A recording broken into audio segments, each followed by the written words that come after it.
వేసవి తాపాన్ని తగ్గించి శరీరంలో తక్షణ శక్తినిచ్చే తాటి ముంజల పాయసం ఎలా తయారు చేయాలో ఇప్పుడు చూద్దాం.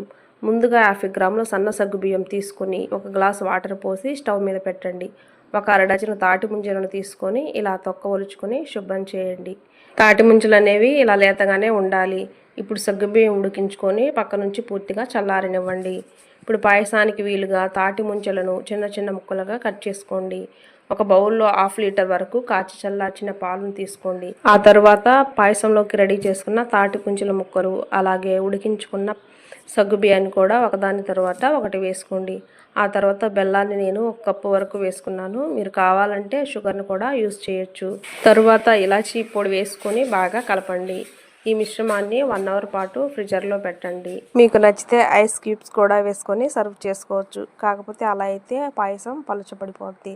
చాలా చల్లటి తాటి ముంచిన పాయసం అయితే రెడీ అయింది. ఇలా ఐస్ క్రీమ్ మౌల్స్లో వేసుకొని మీకు నచ్చిన డ్రై ఫ్రూట్స్తో ఆరగించండి.